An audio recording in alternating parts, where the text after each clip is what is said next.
रासेश्वरम रासकरम वरम रासेश्वरीश्वरम रसाधिष्ठातृदेवं च वन्दे रासविनोदिनम्।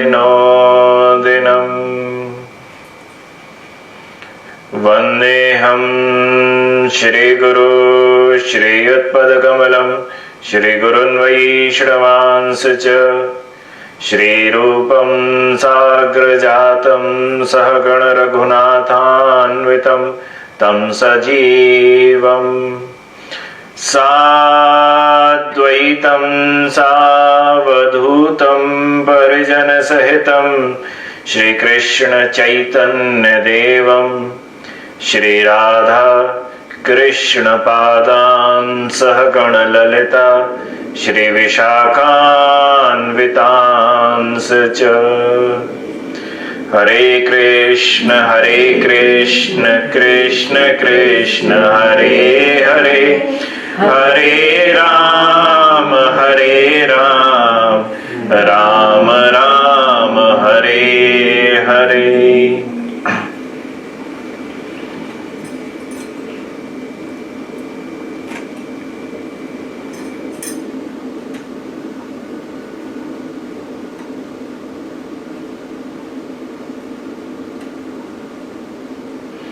निताई गौर हरि बोल।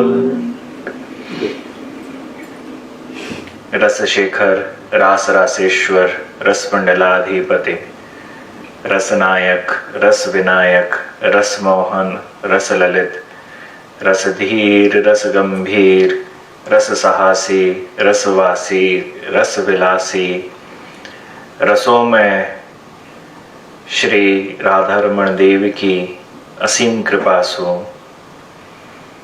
हम भगवान के ही स्वरूप श्री गुरुदेव को जानने का प्रयत्न श्री विश्वनाथ चक्रवर्ती ठाकुर के द्वारा विरचित गुरुदेव अष्टकम को पढ़कर कर रहे हैं।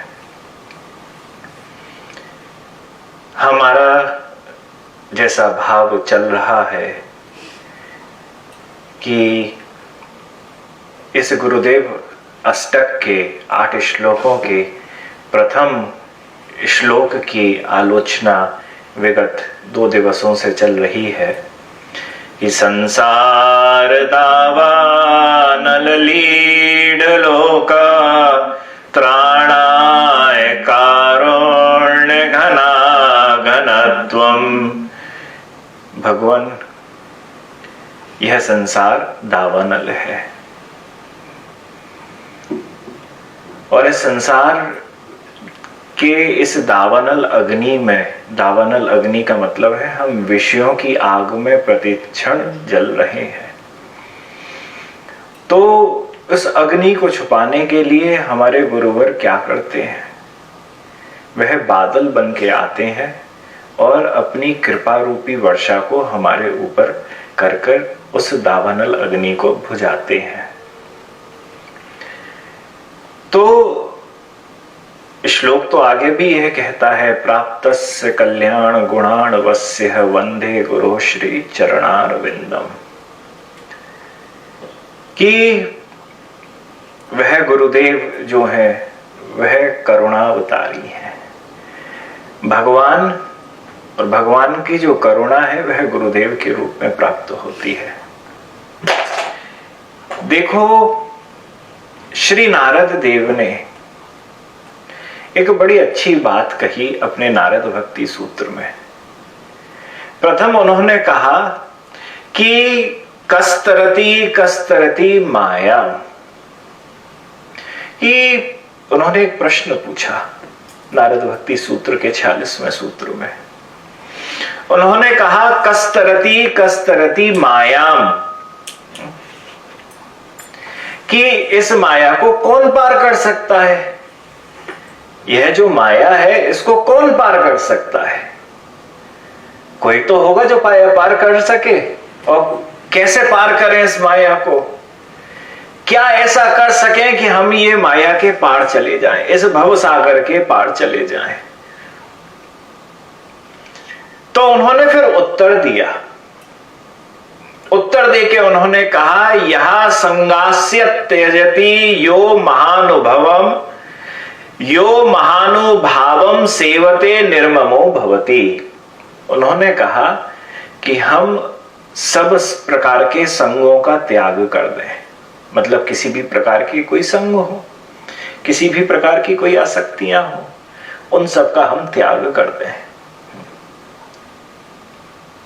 दूसरा कहा महानुभाव सेवते।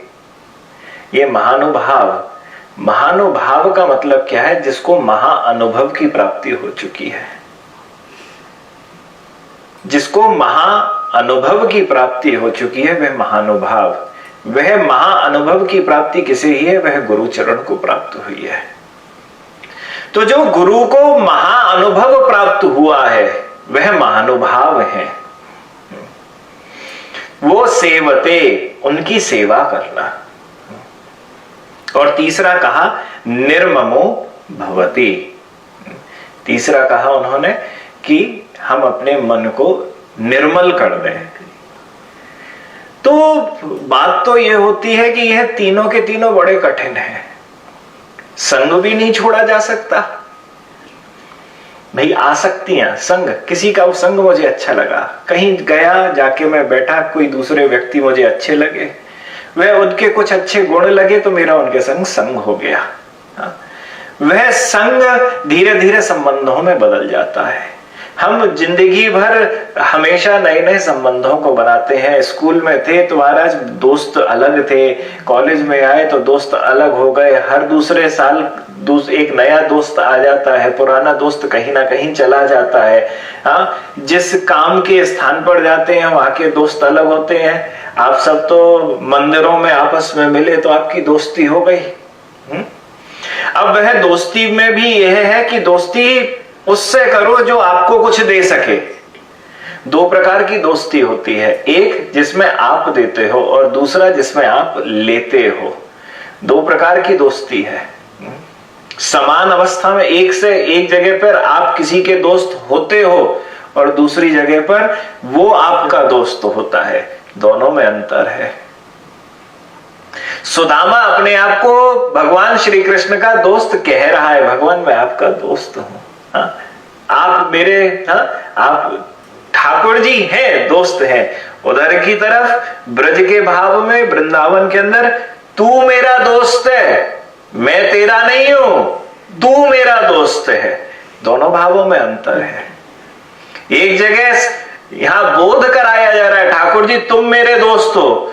दूसरी तरफ सुदामा की दोस्ती कैसी है? ठाकुर जी मैं तुम्हारा दोस्त हूं, मैं तुम्हारा मित्र हूं। तो एक जगह दे रहे हो, दूसरी जगह ले रहे हो। सुदामा यहां अपने प्रेम को ठाकुर जी को दे रहा है, परंतु ब्रज के बाद में मुझे कुछ नहीं देना, तुझे देना है। दोनों में अंतर है। तो संग, हमारा जो संग है वह कहीं ना कहीं कुछ ना कुछ समय के बाद बदलता ही रहता है। ये आदमी अच्छा नहीं लगा, इसके भाव बदल गए। ये मित्र था, इसके भाव बदल गए। अब मुझे इसके साथ नहीं रहना है, तो क्या है, इसे छोड़ दिया, दूसरे का संग कर लिया। तो वह जो संग है यह बदलते रहते हैं। तो सर्व संगों का त्याग कर दिया, क्योंकि यही संग आसक्तियों के भी प्रदायक होते हैं। किसी के संग करोगे तो निष्काम संग तो होता नहीं, कामनाओं का संग होता है। संग का मतलब संबंधों से भी है, चाहे वह हमारे पारिवारिक खुद के संबंध भी क्यों ना हो, उन सब संबंधों के संग भी सकामता मिली हुई होती है, निष्कामता तो होती नहीं है।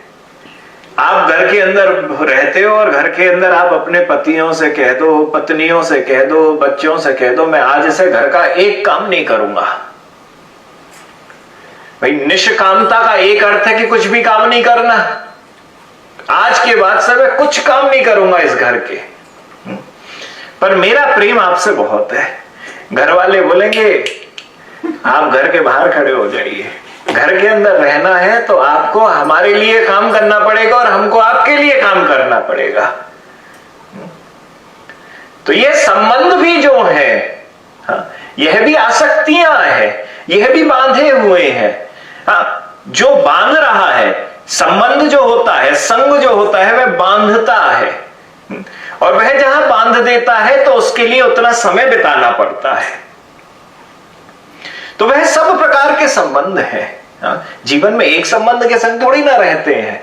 जिसका जितना सोशल सर्कल होता है उसके उतने सारे संबंध होते हैं।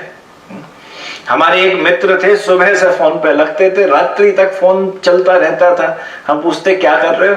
अरे भैया बड़े सारे हमारे मित्र हैं, सुबह से लेकर रात तक उन्हीं से बातचीत होती रहती है। सोचो उसने जितने उसके संबंध बने उतना उसका समय उन संबंधों के अंदर बीता। उसे क्या प्राप्ति हुई आखिरी में? कुछ प्राप्ति तो नहीं हुई, परंतु उन संबंधों के अंदर उसका समय बीतता रहा और वह संसार की इस दावाग्नि के अंदर जलता रहा। तो यहां पर नारद देव कह रहे हैं कि सर्वप्रथम क्या करे, यह संगास्य त्यजति, यह जितने भी संग हैं उनका त्याग कर दे। दूसरा निर्ममो भवति, अपने मन को निर्मल कर ले। परंतु भगवान सत्यता बताऊं, ये करना बड़ा कठिन है।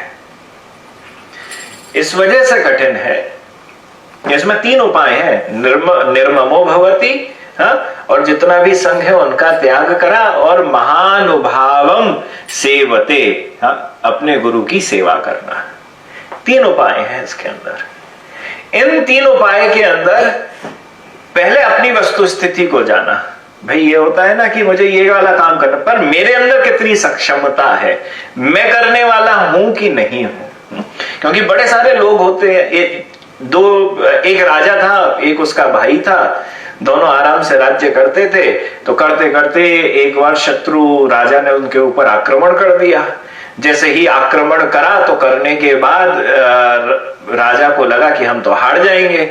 तो जैसे ही लगा राजा को हार जाएंगे तो क्या करें, वह चुपके से निकल गए, और चुपके से निकलने के बाद उन्होंने अपने आप को योगी बना लिया, सन्यासी बना लिया।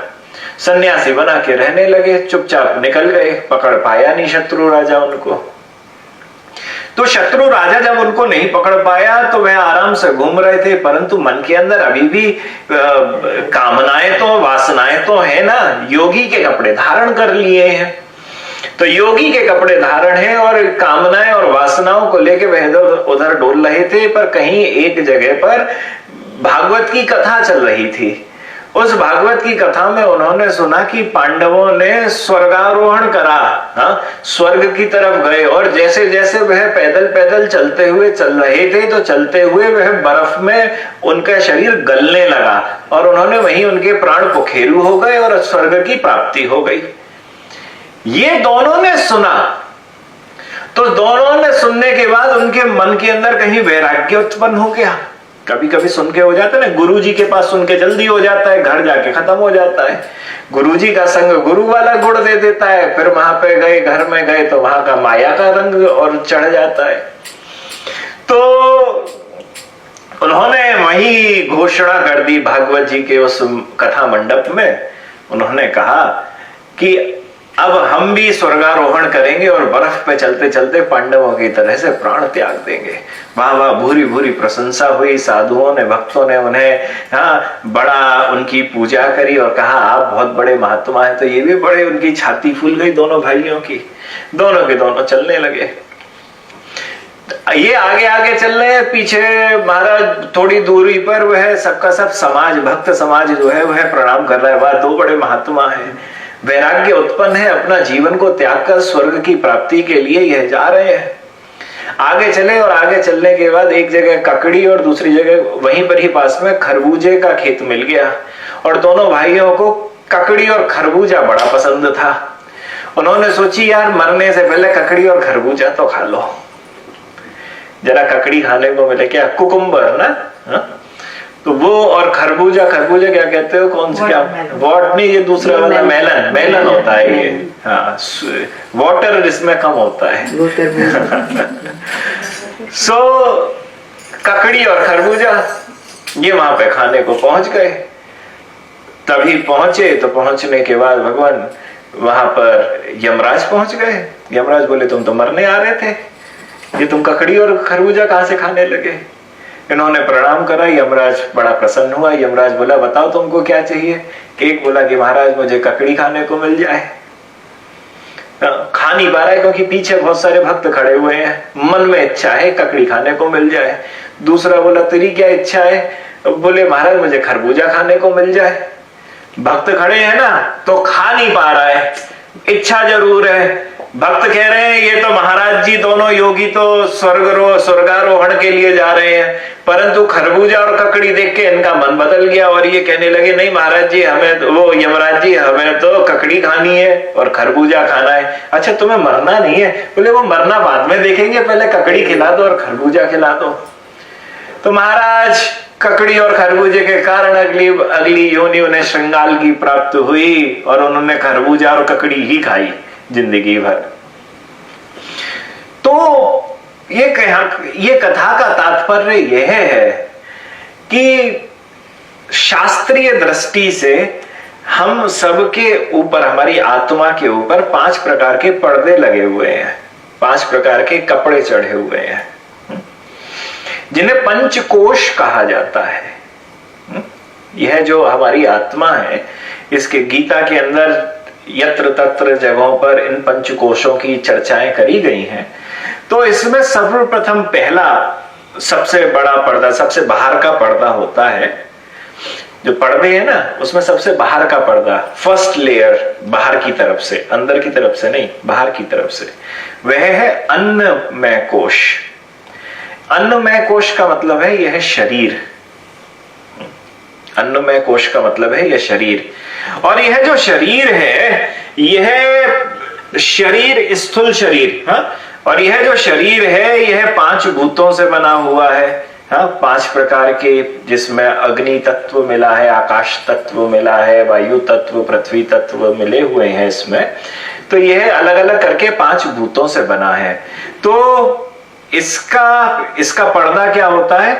मैं गोरा हूं, मैं काला हूं, मैं भूरा हूं, मैं मोटा हूं, मैं पतला हूं, मैं ब्राह्मण हूं, हाँ, मेरी उम्र इतनी है।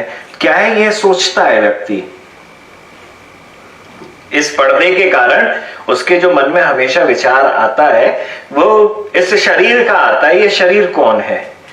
अब शरीर तो कुछ भी नहीं है, आत्मा है जो है, परंतु शरीर के बारे में ही इस प्रथम पर्दे में वह इसके बारे में ही सोचना शुरू करता है और इसी शरीर पे मोहित हो जाता है। और वह यही उसका जो चरित्र है, वह शरीर के चरित्रों के बारे में ही सोचता रहता है, मेरे शरीर।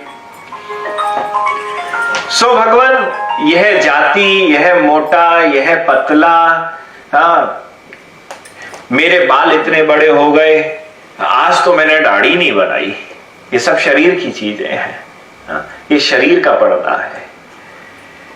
तो हमारा एक जीवन जो है शरीर के लिए जाता है ना, हमारे जो विचार है वह शरीर के लिए जाते हैं। यह अन्नमय कोश है, यह पहला पर्दा है, सबसे बाहर का पर्दा। तो यह कहता है कि हमारे यहाँ, अच्छा, ये जो अन्नमय कोश है ना, ये अन्नमय कोश सिर्फ हमारा ही नहीं है, ये हर जीव जंतु का है। हर जीव का, कोई गीदड़ हो, कोई कुत्ता हो, कोई मगरमच्छ हो, कोई कबूतर हो, कोई तोता हो, ये सब के सब अन्नमय कोश है। मतलब बाहर शरीर तो सबका है ना। तो हम जिस योनि के अंदर जाते हैं, अगर मैं अगले जन्म में गीदड़ बना तो मैं यही सोचूंगा कि मैं गीदड़ हूं, पर मैं गीदड़ तो नहीं हूं, परंतु मैं सोचूंगा। जैसे मैं मनुष्य हूं, मैं अपने आप को सोचता हूं मैं मनुष्य हूं, तो यह जाति है। परंतु शास्त्र कहता है, उपनिषद कहते हैं, नैवा स्त्री न पुमानेश न चैवायम नपुंसकः यद् शरीर मद्दत्ते तेन तेन स युज्यते। महाराज, उपनिषद कहता है यह जो शरीर है, ना यह स्त्री है, ना यह पुरुष है, और ना यह नपुंसक है। आदमी जब जब इस शरीर को धारण करता है तो वह उसको वही शरीर मानकर कि मैं यह शरीर हूं यह मान लेता है, परंतु सत्यता में ना यह स्त्री होता है, ना ब्राह्मण होता है, ना क्षत्रिय होता है, ना शूद्र होता है, ना मोटा होता है, ना पतला होता है। यह तो बस शरीर है। भाग विभाग तो हमारे द्वारा ही तो करे गए हैं। ये गोरा वाला है, हमारे यहाँ पे भेद जो होता है शरीर का, शरीर के रंग से भी होता है। ये काला है, ये गोरा है, ये भूरा है, ये तो हमारे द्वारा करे गए ना। शास्त्र में तो इसकी कहीं चर्चा नहीं है। ये मोटे हैं, ये पतले हैं, इनकी इतनी उम्र है। आत्मा की तो कोई उम्र नहीं होती है, आत्मा की तो कोई उम्र। तो ये अन्नमय कोश और इसके विचारों से व्यक्ति बंधा हुआ है। भागवत के अंदर सुखदेव महाराज की कथा आती है कि जब सुखदेव महाराज का जन्म हुआ तो जन्म होने के बाद वह जाने लगे। यम प्रभजंत मनुपेत मपेत कृत्यम द्वीपायनो वरः कातर आजुहाव पुत्रेति तन्मयतया तरवो भिनेदुस। बारंबार व्यास उनके पिता पीछे भागते हुए चल रहे हैं और बारंबार कह रहे हैं हे पुत्र, हे पुत्र, हे पुत्र। और सुखदेव चलते हुए चल रहे हैं। आगे चले तो देखा कुछ स्त्रियां नग्न अवस्था में जल विहार कर रही थीं। सुखदेव को उन्होंने देखा, सुखदेव ने उनको देखा। स्त्रियों को कोई संकोच नहीं हुआ। पीछे पीछे उनके पिता आ रहे हैं। जैसे ही पिता आए, पिता के आने के बाद ही स्त्रियों को संकोच हो गया और वह अपने वस्त्रों से अपने आवरण को ढकने लगी। व्यासदेव बोले मेरे पुत्र जो है उन्होंने आपको देखा तो आपके मन में कोई भी संकोच नहीं हुआ, परंतु मैं आया तो आपको संकोच हो गया। क्यों? बोले यह जो अन्नमय कोश है कि मैं पुरुष हूं और वह स्त्री है, यह सुखदेव सरीखे जो भक्त हैं उनके अंदर नहीं है। जो सुखदेव जैसे है उनको यह स्त्री है, यह पुरुष है, यह नहीं है, परंतु आपके अंदर है, इस वजह से हमको यह संकोच हुआ। तो अन्नमय कोश, पहला पर्दा। शब्द बड़े कठिन है परंतु याद नहीं आएंगे, पर पर्दे को याद रखो। पहला पर्दा शरीर है। दूसरा आता है महाराज प्राणमय कोश। प्राणमय कोश का मतलब है कि यह हम उस शरीर के अंदर प्राण पहुंच जाते हैं, शक्ति आ जाती है। इसका मतलब क्या है? इसके अंदर इंद्रियों का भी समागमन है। इंद्रियां जो है वह प्राण की शक्ति से चलती हैं। भाई देखना है, सुनना है, सूंघना है, खाना है, ये जब तक प्राण है तभी तो तक तो कर सकता है ना व्यक्ति। जिस दिन उसके प्राण चले गए तो उसका देखना तो बंद हो जाएगा, उसका बोलना बंद हो जाएगा, उसका सुनना बंद हो जाएगा, उसका सूंघना बंद हो जाएगा। तो प्राण और इंद्रियों का समावेश है प्राणमय कोश के अंदर। इसके अंदर शरीर की क्रियाएं होती हैं, जैसे भूख लगी, प्यास लगी, चलना फिरना, जो भी इंद्रिय की हमारी चेष्टाएं होती हैं वह प्राणमय कोश के अंदर होती हैं। ये दूसरा पर्दा है। पहला पर्दा व्यक्ति अन्नमय कोश, उस अन्नमय कोश के अंदर शरीर संबंधी चर्चाएं। दूसरा है इंद्रिय संबंधी, इंद्रियों का। मुझे को क्या पसंद है, आपको क्या खाना पसंद है? गुलाब जामुन खाने पसंद है। अब ये गुलाब जामुन का इंद्रिय ने, इनकी जीवा ने इनसे कहा कि इनको गुलाब जामुन पसंद है, सो क्या होगा? अब गुलाब जामुन बनेंगे या गुलाब जामुन खरीद के लेके आने हैं। तो उसके लिए जितनी भी चेष्टाएं हुई, भगवान से तो दूर रखा ना उन्होंने, उन चेष्टाओं ने भगवान से दूर रखा है। तो ये दूसरा पर्दा है, इंद्रियों का पर्दा, प्राणमय कोश।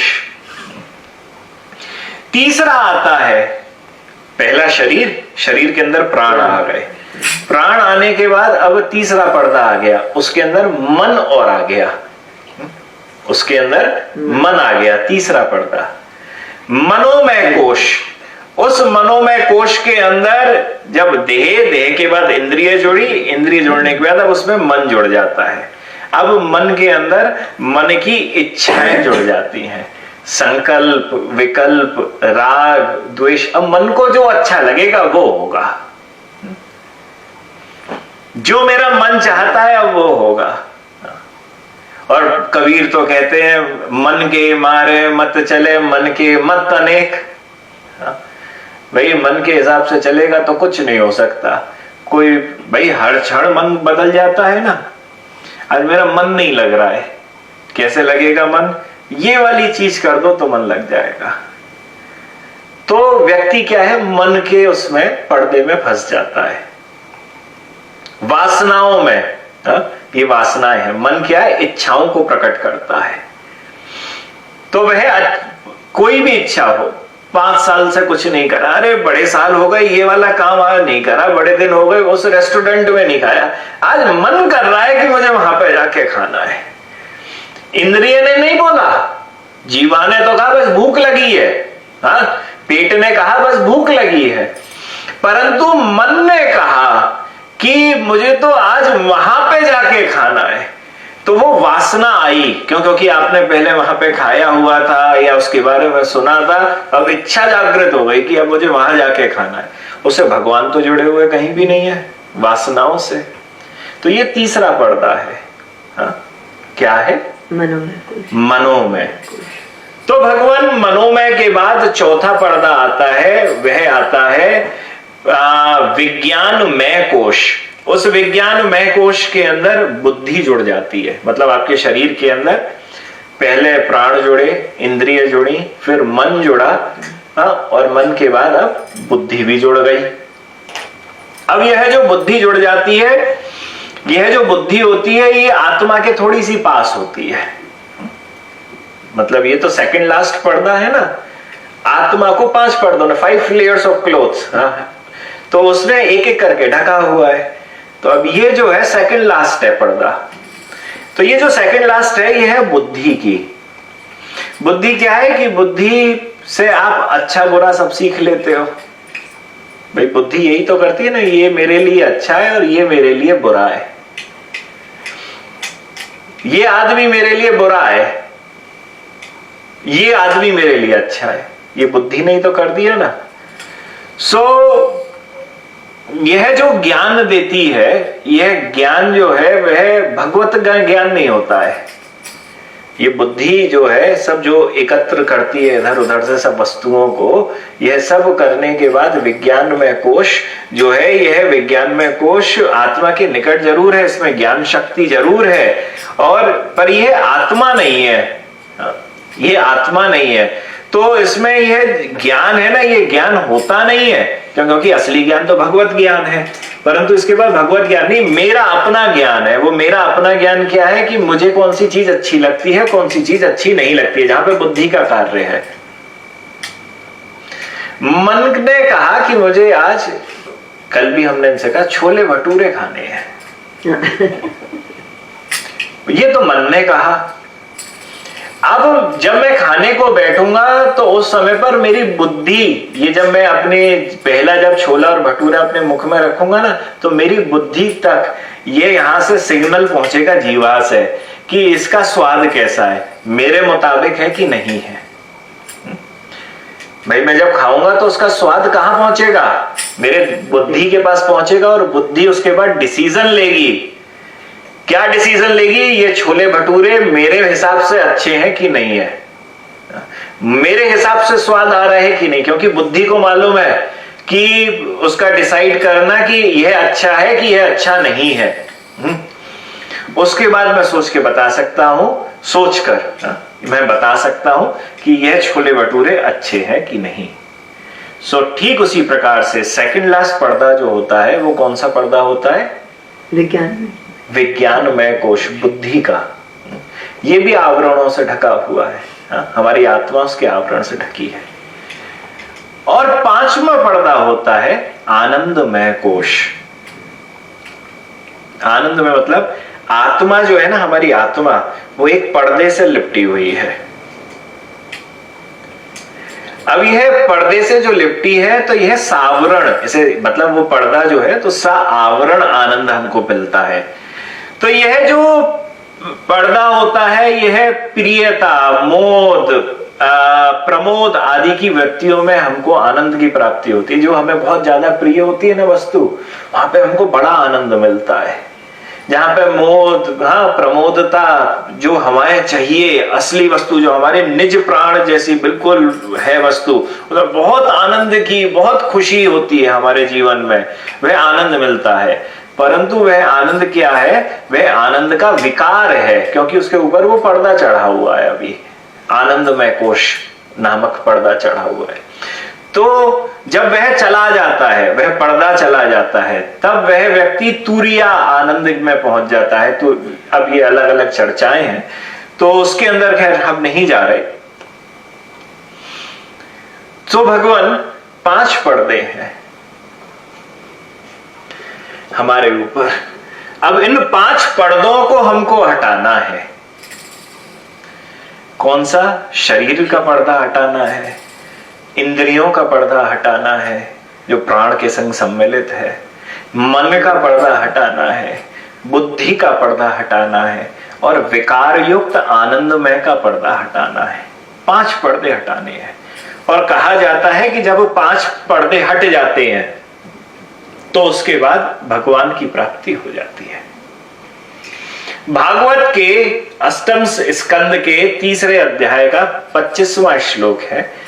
गजेंद्र भगवान श्री कृष्ण की स्तुति कर रहा है। गजेंद्र जो हाथी है ना, वह भगवान श्री कृष्ण की स्तुति कर रहा है। क्या कह रहा है? जी जीविषे नाहमिहा मुया किमंतर बहियाश्चाव्रत ये भयोन्या इच्छामि कालेन न यस्य विप्लवस्तस्यात्मलोकावरणस्य मोक्षम। कि हे भगवान, मैं जीना नहीं चाहता हूं। वो कह रहे हैं कि मैं जीना नहीं चाहता हूं।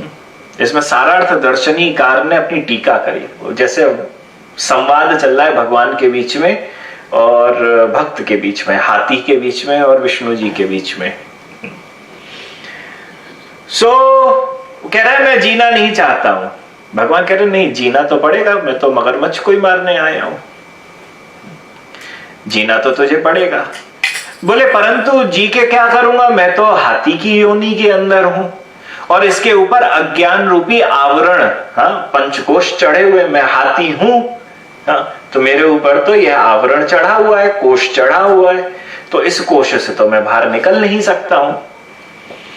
तो सारार्थ दर्शनीकार कह रहे हैं, जैसे हाथी कह रहा है कि भगवान मैं हाथी की योनि में हूं, तो मेरे अंदर जड़ता, बुद्धि ज्यादा काम नहीं करती है मेरे, तो मैं कैसे उसमें से बाहर निकलूंगा? तो मैं इस आवरण में ढकी हुई, इससे मैं क्या करूं?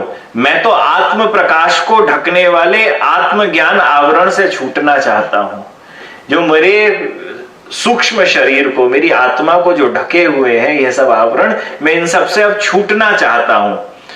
जो कालक्रम से अपने आप नहीं छूट सकता है। जो मैं अपनी कोशिश करूं और मैं सोचूं मैं हाथी की योनि में हूं और मैं आत्मा मेरी परमात्मा में चली जाए, तो नहीं जा सकती है। यह तो केवल भगवत कृपा और तत्व ज्ञान से ही जाएगा।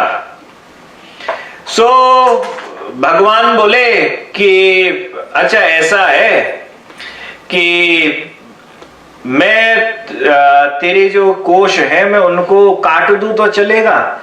तो गजेंद्र बोले कि महाराज यही तो मैं एकमात्र चाहता हूं। आप मुझे अगर इस हाथी की योनि में भी रखो तो कोई परेशानी नहीं है, परंतु मेरे 5 आवरणों को आप काट दो, जिससे मुझे मोक्ष की प्राप्ति हो जाए, जिससे मुझे सिर्फ मोक्ष की प्राप्ति हो जाए।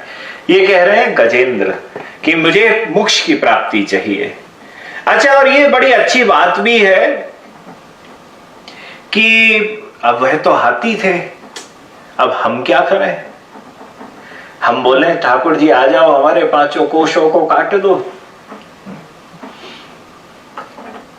मैं जिस कथा को कर रहा हूं मैं करता नहीं हूं, ये कठिन भाषा वाली कथा, परंतु मैं भी बताने का प्रयत्न कर रहा हूं।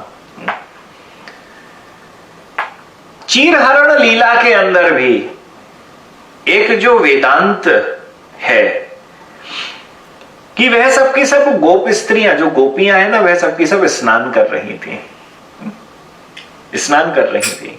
कपड़े उन्होंने पहने हुए थे, कल वाले कपड़े पहने हुए थे, और जो स्नान के बाद के कपड़े पहनने हैं वो यमुना के तट पर रखे थे, और ठाकुर जी उनको कपड़ों को उठा के ले गए, उनका हरण करके चले गए।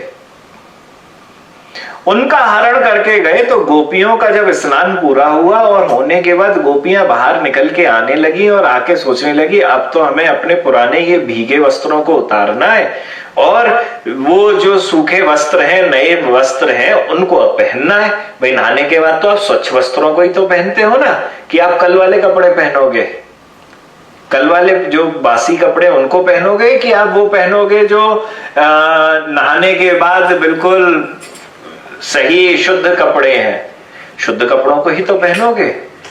तो बहुत सारे लोग हैं जो कहते हैं अरे गोपियां जो थी उनके वस्त्र चुरा के ले गए। कौन से वस्त्र चुरा के लेके गए? जो उनको स्नान के बाद पहनने थे।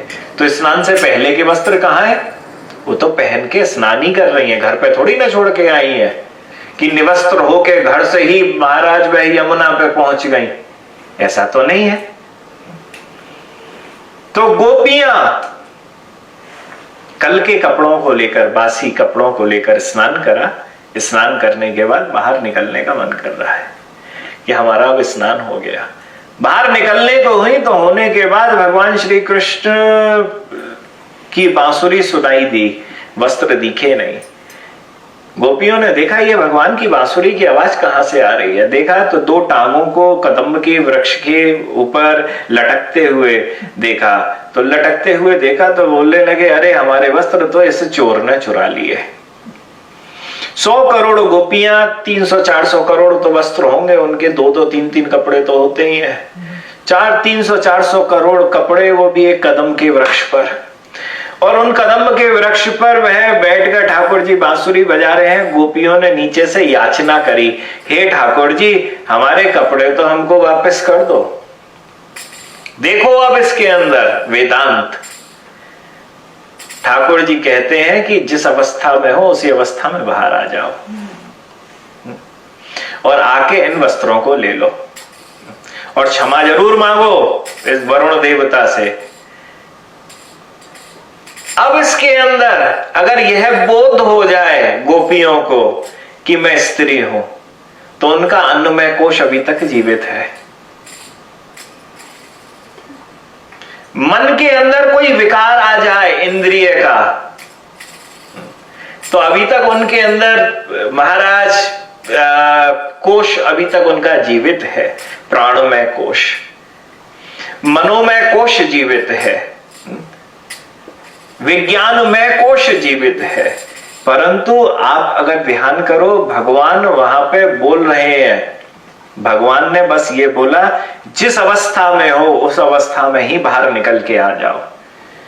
और जैसे ही कहा और कहते ही वह सबकी समस्त जितनी भी गोपियां थीं, वह उन्होंने एक क्षण भी नहीं लगाया, मस्तक के ऊपर अपने हाथों को रखा, वरुण देवता को भी नमस्कार नहीं करा, भगवान को नमस्कार करा कि भगवान आप में ही वरुण देवता भी समाहित हैं, हम आपको नमस्कार करती हैं।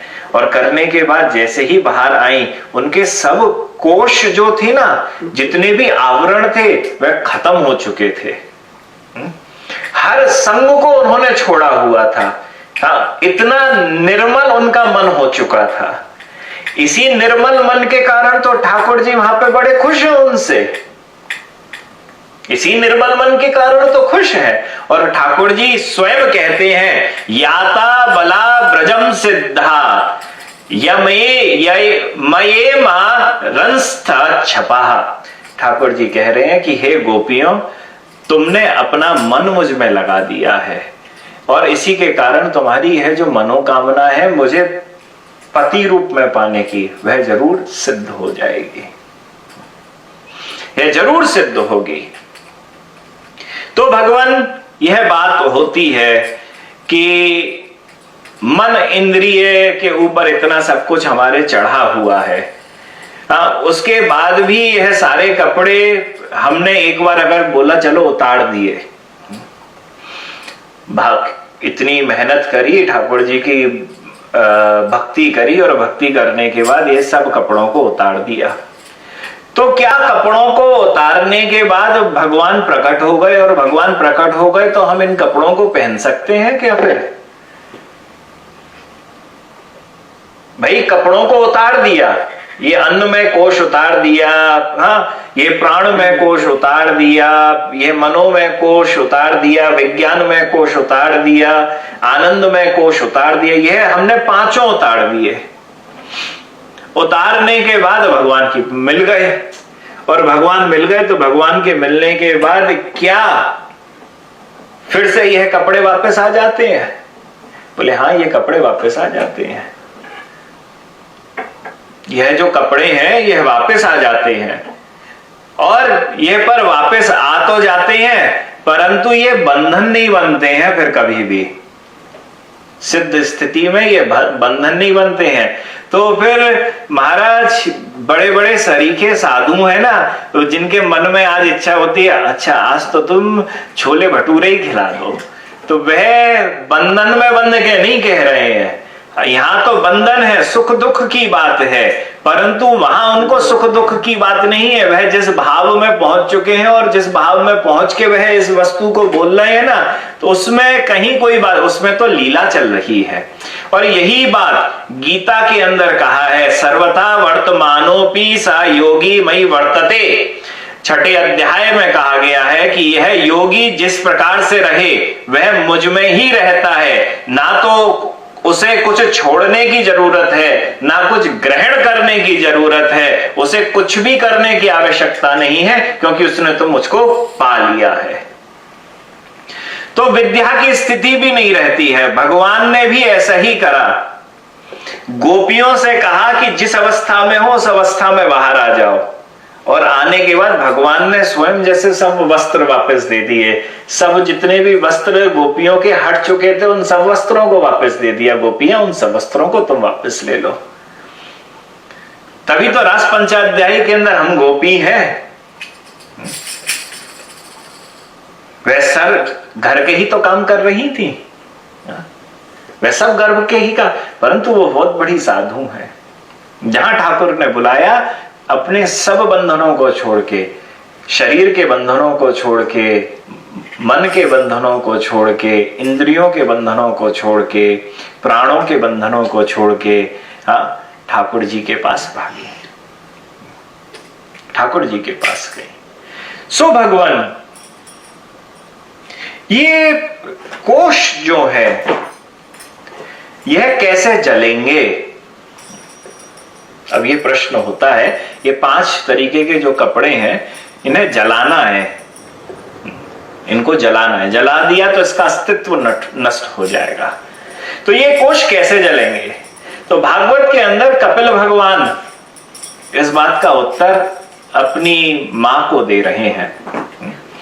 कह रहे हैं अनिमित्ता भागवती भक्ति ही सिद्धेर गरीयसी जरियत याशु या कोशम निर्गीण मनलो यथा। भगवान महाराज कह रहे हैं अपनी मां से कि जिसका चित्त अनिमित्ता भागवती भक्ति ही सिद्धेर गरीयसी, जिसका चित्त जो होता है ना, मन जो होता है ना, ठाकुर जी में निश्चल भाव से लग जाता है, अविच्छिन्न भाव से लग जाता है, कभी भी किसी भी प्रकार से नहीं टूटता है। जिसका मन बिल्कुल अच्छी तरीके से लग जाए और ऐसा लग जाए कि वह ठाकुर जी की अब जो भक्ति करे वह बिल्कुल प्रेम पूर्वक करे उसमें, और स्वाभाविक भक्ति हो, मतलब फोर्सफुल ना हो, किसी को कहने की जरूरत ना पड़े, या तुम्हें भी अपने मन से बड़ी फोर्स करके। भाई कई बार होता है ना, 2 प्रकार की भक्ति होती है, एक होती है जो मन से हो जाए, दूसरी है गुरु ने कही है या डर लगता है तो करनी तो पड़ेगी, तो बड़ा फोर्सफुली अपने आप को अपने वो करनी पड़ती है कि नहीं ये भक्ति करनी है, ये पाठ करने हैं, ये मंत्र करने हैं।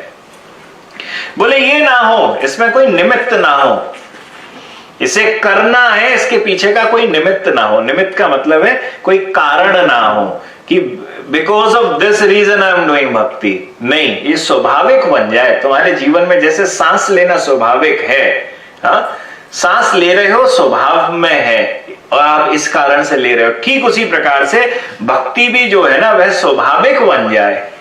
तो वह क्या करेगी, जरियत याशु या कोशम निगीर्ण मनलो यथा, कि वह जो है वह भक्ति हमारे जितने भी कोश हैं उनको जला देगी, गला देगी। अब इसके अंदर बड़ी प्यारी बात है। सारार्थ दर्शनीकार कहते हैं कि जैसे खाना खाया जाता है ना, तो खाना भूख को मार देता है, या खाना आया, उन्होंने ऐसा कहा, हम खाना खाते हैं परंतु हमको मालूम नहीं वो पचता कैसे है। आपने खाना खाते हो ना, do you know how that actually gets digested in your body? ये नहीं मालूम कैसे होता है। होता तो है, ये तो मालूम है, डाइजेस्ट तो होता है, पर कैसे डाइजेस्ट होता है ये नहीं मालूम, प्रोसेस नहीं मालूम। प्रोसेस मालूम है आपको, खाना कैसे डाइजेस्ट हो रहा है, कहीं ना कहीं तो हो ही रहा होगा। तो उन्होंने बड़े प्यार से कहा कि व्यक्ति जो है वह जानता नहीं है कि ये जो खाना खाया उसने वह उसका डाइजेस्ट कैसे हुआ, परंतु डाइजेस्ट हो गया। डाइजेस्ट हो गया क्यों? क्योंकि यह शरीर का कार्य है कि तुम जो भी खाओगे उसको डाइजेस्ट करेगा ही करेगा। तो विश्वनाथ चक्रवर्ती कहते हैं ठीक उसी प्रकार से अगर कोई व्यक्ति भक्ति करे, निश्चल भक्ति, अनिमित्त भक्ति, अविच्छिन्न भक्ति करे, क्या होगा उसके संग? उन्होंने कहा कि जैसे व्यक्ति को मालूम नहीं है कि खाना कैसे पच रहा है, ठीक उसी प्रकार से अगर कोई भक्ति करेगा, और भक्ति में भी क्या करेगा, श्रवण और कीर्तन करेगा, श्रवण करेगा और दूसरा कीर्तन करेगा, तो उसके बाद उसे स्वाद लग जाएगा, उसे भगवत भक्ति का स्वाद, अच्छा स्वाद लगना शुरू हो जाएगा। और कुछ भी ना करे बगैर भगवान की प्राप्ति हो जाएगी। कुछ भी करने की जरूरत नहीं होगी, क्योंकि ये भक्ति का स्वरूप है, शरीर का स्वरूप है कि खाना खाया वह पच गया। ठीक उसी प्रकार से भक्ति का स्वरूप है कि वह जितने भी हमारे कोश हैं उनको जलाकर भगवत तत्व की प्राप्ति करा देगी। जितने भी हमारे ऊपर पर्दे लगे हुए हैं उन पर्दों को जला देगी और हमें भगवान की प्राप्ति करा देगी। तो उसको मोक्ष मिल जाए, भगवान मिल जाए, यह बड़े प्यार से हो जाएगा। पर भैया अनन्य और निष्काम भक्ति करना बड़ा कठिन है। अब ये अनन्य भक्ति और निष्काम भक्ति तो बिरले कोई कर पाए, तो दूसरा कोई उपाय है क्या? दूसरा तो उपाय कुछ हो, भगवान कैसे मिले?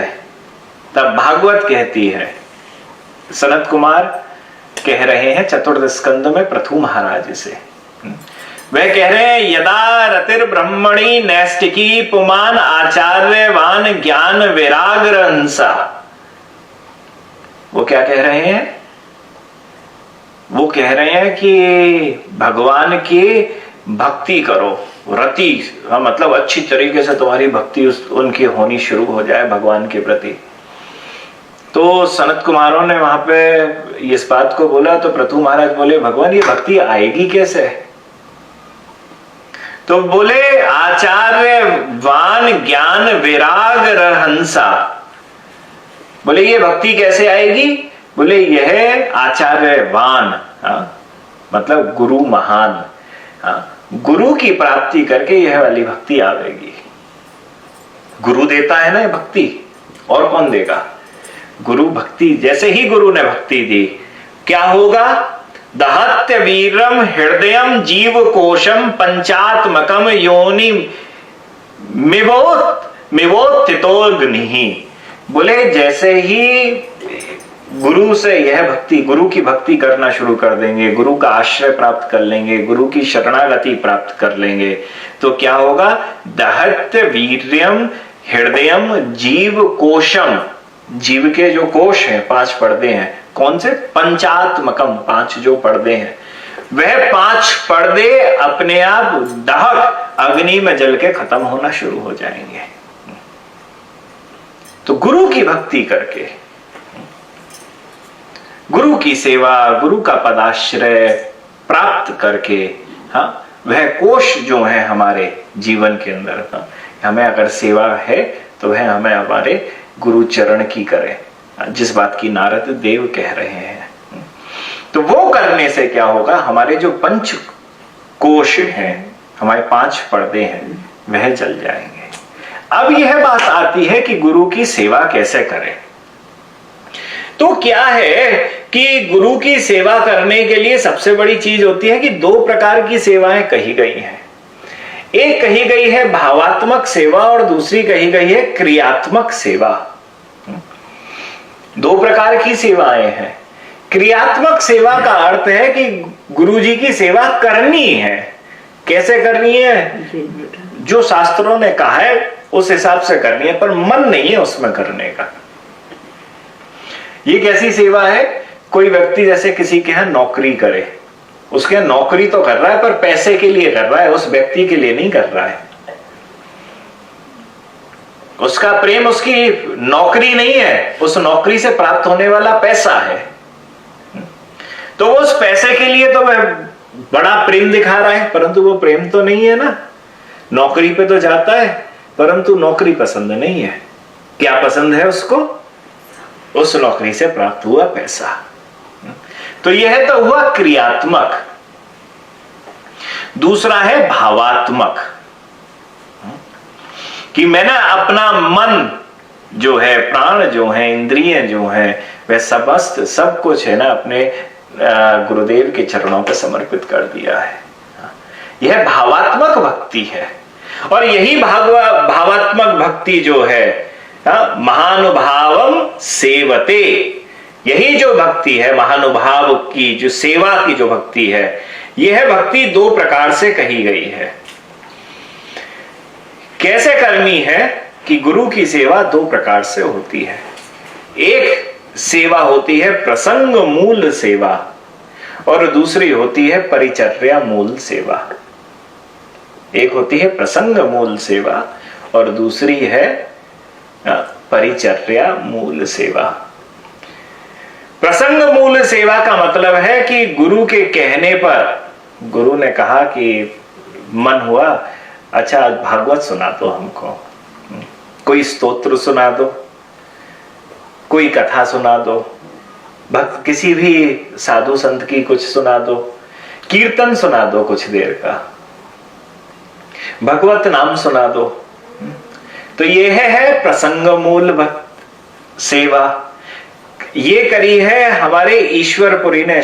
चैतन्य चरितामृत कहता है, निरंतर कृष्ण नाम करोए स्मरणम, कृष्ण नाम कृष्ण लीला सुनाए अनुक्षण। ईश्वरपुरी पाद माधवेंद्रपुरी अपने गुरु को क्या करते थे? हमेशा निरंतर कृष्ण नाम का स्मरण करते रहते और कृष्ण नाम, कृष्ण लीला, ये हमेशा सुनाते रहते थे अपने गुरु को।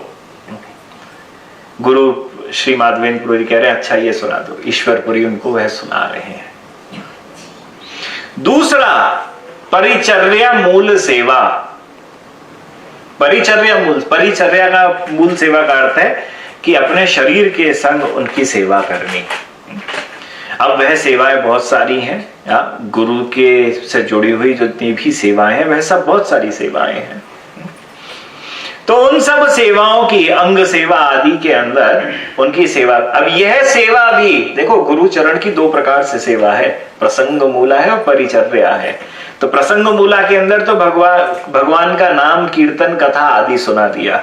और परिचर्या यहां पे भी ईश्वरपुरी कह रहे हैं, ईश्वरपुरी करे श्रीपाद सेवन, स्वहस्ते करेन मल मूत्रादि मार्जन।